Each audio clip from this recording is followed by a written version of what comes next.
do this. Apia, thanks for joining us. Good evening. Good evening, Bernard, and your listeners.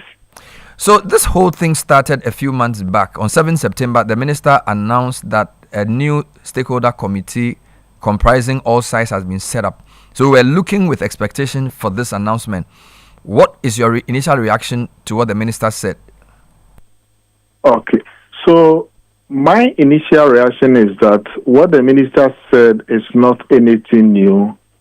Somewhere in June or May, Multichoice had announced that whichever bouquet that you are on, if you pay, you would automatically be upgraded to the following bouquet. And so what the minister said is a rehash of what is there already. And so there's nothing new.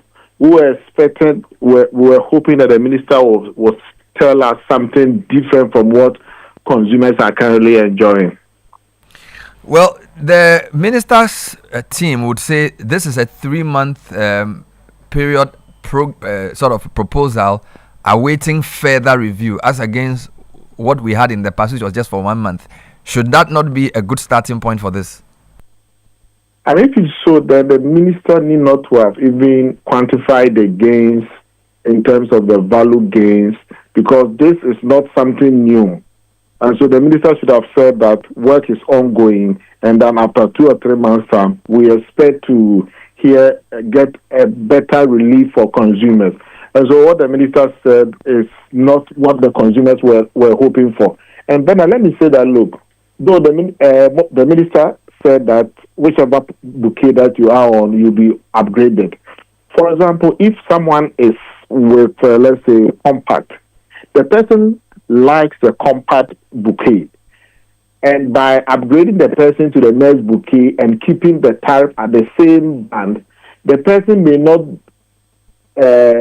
like the next bouquet, the content at that particular band. And so if that may not have any utility for the consumer. And so for consumers, they are more looking at their welfare in their pocket, not the gain in the content that they may not be of any utility to the consumer.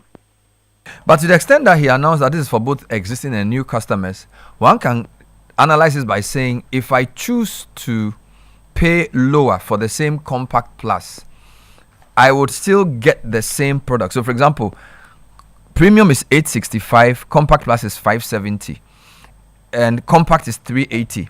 If a Compact Plus customer decides to pay $380 to go down to Compact, he will still enjoy the Compact Plus bouquet. This is the understanding I get from this. So you could say this is a price reduction, but in an indirect way, no? You know, as an economist, you want to look at the consumer welfare. And the welfare of a consumer is what his willingness to pay and what comes down and the savings that the consumer gets in his pocket. Now, the additional band at which you are raising a consumer, the consumer may not have any need for that particular band in which you are shifting that consumer to. Let's take, for example, you are from Kumasi and you are coming to Accra. And then you get to Accra, instead of, let's say, the transport operator reducing the fare, say, look, if you pay from Kumasi to Accra, we'll top you up, we'll drive you further to Ho or Aflao. I mean, the passenger knows his or her destination as Accra. So you, the transport operator, taking the passenger further be above what the distance that the customer pay for, you may not provide any utility to that particular consumer or that customer. And so all that consumers are being pushed onto those bundles, they may not be of any utility. And so for consumers, I think that they are more concerned about the value in terms of their pocket and value in terms of what they want, and not what the service provider is trying to give to them when they don't want it. But some could also argue that the pricing for telcos was done in a similar way, where you are paying the same thing but essentially being given more. So it's almost like that's the pattern they're using for these interventions without necessarily reducing the stated price for the bundle. So it looks like he's borrowed this from the approach for the telcos. No. You know, better for for telcos, the product is single. The data is what people are looking for, and the data is not segmented as to whether you use it to do TikTok or Facebook or Instagram. But for this particular multi-choice one, it's a whole channels, and the channel that you watch depends upon the bouquet that you want.